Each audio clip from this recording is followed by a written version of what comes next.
This is only an MCU ranking, but we all know what would be number one if it was part of this universe. Sugar, spice, and everything nice.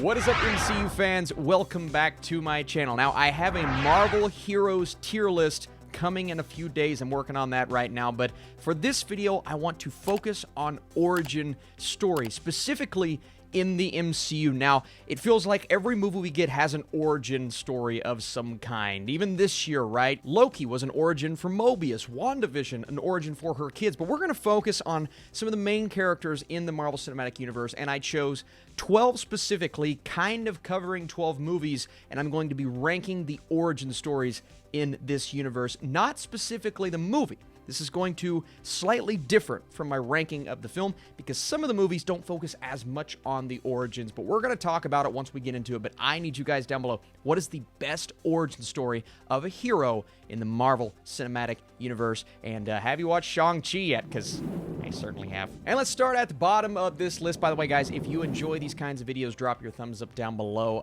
The Incredible Hulk. And this isn't necessarily my least favorite film on this list, even though it's very close, but The Incredible Hulk gives us an origin for a character that we know a lot about now, but that's mostly due to the performance from Mark Ruffalo, the character development we've gotten over the last handful of movies. Now, this is indeed our first look at this Marvel Cinematic Universe Hulk, but part of me doesn't gravitate towards it as much because it's a different actor in Edward Norton, and it just feels like a different universe, even though it's not, right? We get characters that are carrying over. I mean, heck, in Shang-Chi, we got the Abomination, which was awesome, but it almost feels like this is the movie out of all of them that the Marvel Universe wants to forget about, even though, again, I think elements are going to carry over.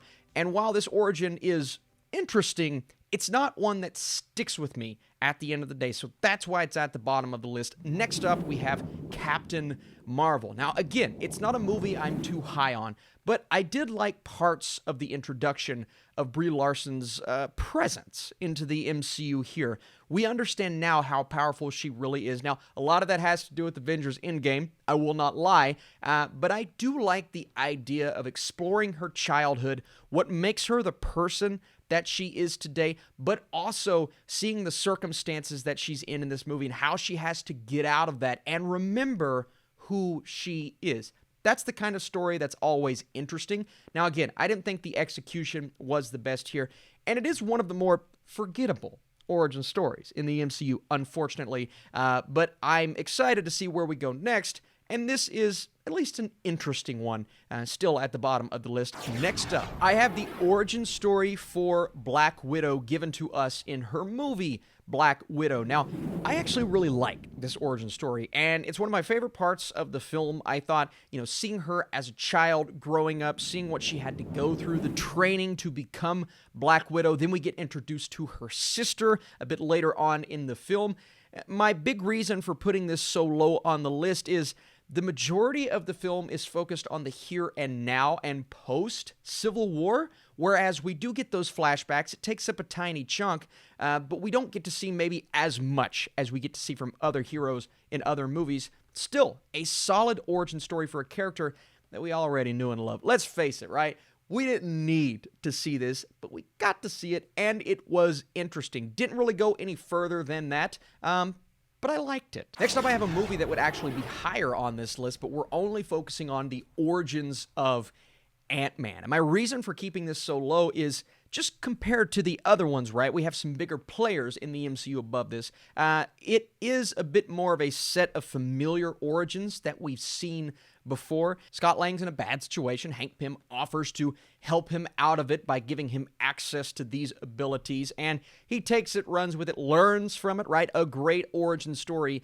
if you will, even though, again, we're playing off of other things that he's done in the MCU, so if I have to compare Ant-Man to maybe other characters, he ranks a bit higher. But in terms of his origins, they're good. I like the people around him. I love the relationship with his daughter, how she pushes him to do better, be better as a person. That's a really good message. The main reason for this ranking a bit lower is just comparing it to the other ones in front of him. Still a solid origin story. Number 8, I had to put Thor The origin story, slightly above, even though I don't prefer the movie as much as Ant-Man.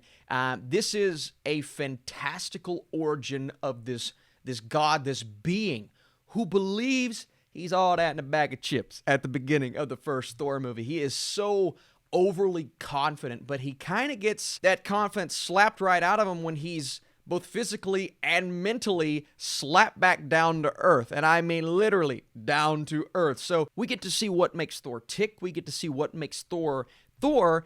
And I love a story that gives you a look at a character where he's stripped down without anything to help him. And that's what it feels like, right? We saw it in Marvel's What If. He was very vulnerable at the time. Now, he made it out and he becomes the Thor that we know and love. And I love that moment when he turns back into Thor for the first time after being shunned by Odin. But giving us a look at this character to get us invested, in my opinion, what is one of the main players of this universe and still kicking even after Steve Rogers and Tony Stark. Really good origin story. I think the movie itself is solid, could have been better, but getting to know this character is what sticks out, what puts this at this spot on this list. Next up, and this one was tough, right? The next 2 to 3 are all like right there for me, but I'm going to go Doctor Strange, right? I love, again, seeing a character who thinks he's all that, gets put in his place really quick, right? Realizes he'll never be able to use his ultimate tool again, his hands. So he has to work around this. He has to become better. My reasoning for not putting this one higher, and I keep having to do that with every spot on this list, is I believe the villainous aspect to this origin story could have been better. Caecilius just wasn't explored. And I know it technically doesn't have to do with his origins, but we're looking at the grand origin story here. But overall, it's really good, right? I love studying to become this character. I do think we skip a little bit of time that we could have spent with Doctor Strange.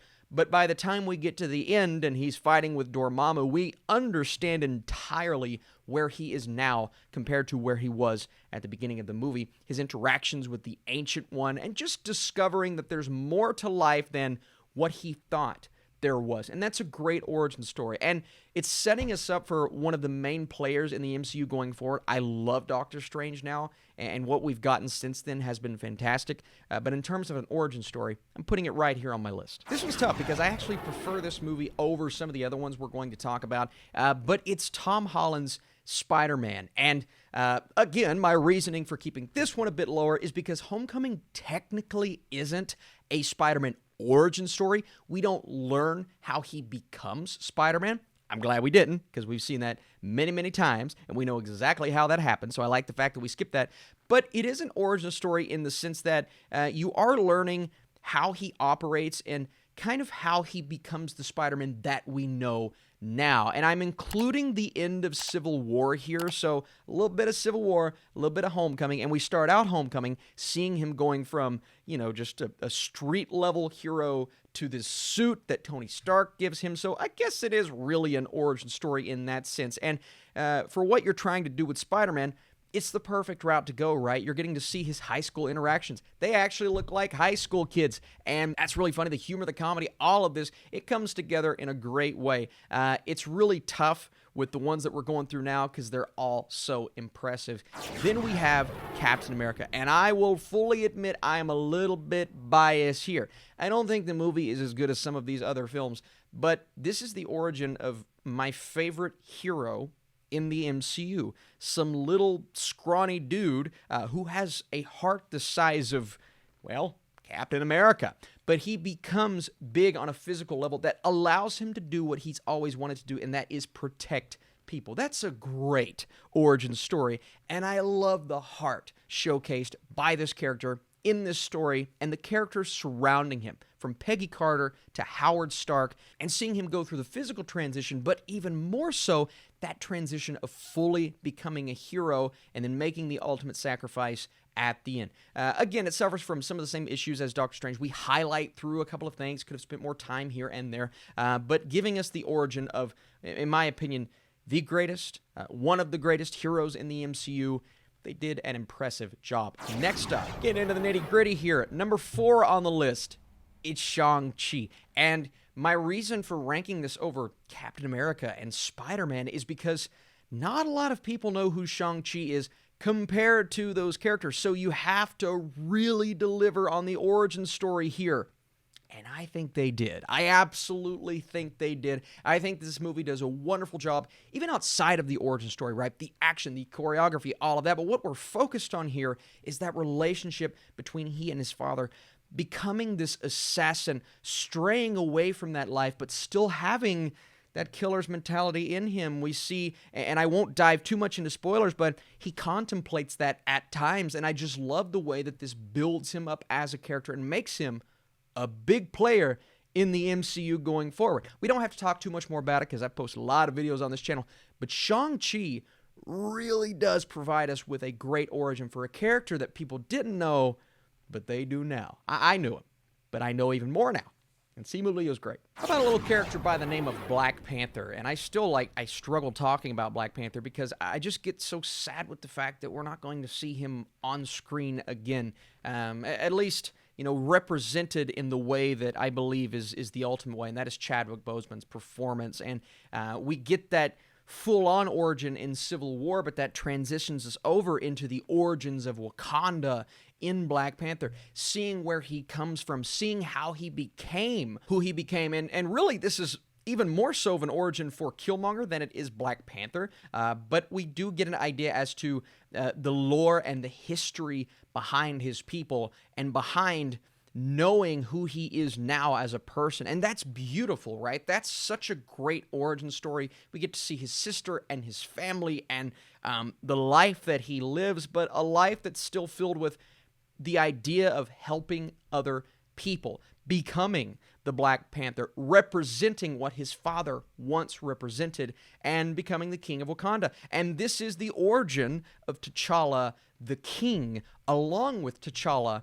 the hero. And again, man, it's so difficult talking about this, but I think this is such a great origin story in Black Panther, and also including Civil War. This is technically cheating, but I'm going to go with a big old origin story for a bunch of different people. And, we'll be able to, maybe I should have saved this for the Eternals. Daggone it. We may be able to throw Eternals high on this list. I hope so anyway. But we're going to focus on the more comedy-heavy group in the Marvel Cinematic Universe. That is the Guardians of the Galaxy. They didn't only have to introduce us one character. They had to introduce us an entire team of characters, and more characters on top of that in the second movie. But in this first one, Gamora, Drax, Rocket, Groot, and Peter Quill as Star-Lord, all of those characters introduced in such a thoroughly entertaining, outstanding, well-directed way, but providing us a reason to care for each and every one of them. That's really impressive. That's why it ranks higher on the list for me. This and Shang-Chi, right? You're giving us origins of characters that we're not as familiar with, right? We weren't talking about Groot on the level that we were talking about Iron Man, and we weren't talking about Iron Man on the level that we were talking about Spider-Man. That's the beauty of these movies, right? They're introducing us to characters that, make us excited to learn more, to learn new things about new characters. And that's so great, man. I love the idea of these heroes being properly represented on screen, but diving into their pasts, Peter Quill's past, not knowing a lot about his father, Gamora's past with Thanos, Drax's past, being very angry at Thanos, and we didn't get a lot of resolution for that, but I just really love the way that these characters come to life. We see them for the first time, and in terms of origin stories, the Guardians as a whole, I guess I could have split it up technically, but the Guardians, this team, has a great one. And finally, I've already mentioned him, and I don't have to elaborate as much as I probably should on this, but it's Iron Man. Not only is Iron Man an origin story for Iron Man, it's very clear on the title, isn't it? But it's also an origin for the Marvel Cinematic Universe. And no, that's not why it's number one on this list. It's number one because, first of all, if you go into the behind the scenes of this movie, there wasn't much of a script. I mean, there was a loose script to work off of, but they didn't have planned dialogue like most other films. They worked off of Robert Downey Jr. as Tony Stark, and those scenes came together in such a beautiful, phenomenal way. Jon Favreau's direction, the origins of what we know as this universe now, started with this one character. And it's so impressive that this got an entire franchise off the ground, all being the origin of Tony Stark. one that I was really familiar with in the comics. So I'm like, how are they going to pull this off? Because this is a really tough thing to do, right? You're having to give us a character that is snarky and he's kind of a jerk at times and he's not really likable. He's a genius, billionaire, playboy, philanthropist. But now we know he has heart, and that heart starts to come through when he goes through what he goes through, thanks to the 10 rings. See how we're tying this back in together, in that first movie. And I loved it. I thought Jeff Bridges was really good as a villain. I think the third act could have been stronger with the movie itself, but just looking at the origin story, Tony Stark's origin is the best one in the MCU for me. We could also look at some villains like Thanos and, the main players, but just the heroes, I have to put Iron Man at number 1, but that doesn't mean you have to. My question for you is, what's number 1? Is it Powerpuff Girls? How would you rank the ones that we just talked about? Should I do an update in my Eternals video? I can't believe I didn't save this for then, but I thought it was a good idea.